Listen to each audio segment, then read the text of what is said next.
our circle with what I get to be so proud to say for the very first time, Austin Prock, your funny car winner here at the Pro Superstar Shootout. Austin, man, did you ever think anyone would say those words to you? No, it was a dream come true today. Racing with my family, my dad and my brother on the knobs with Nate Hidall, and this whole Cornwell Tool Chevy Camaro SS.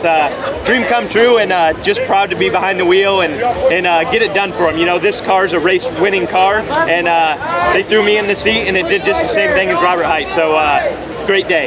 Started off as a rough weekend, but you came into your name. Prock rocking himself. Austin Prock, your funny car winner.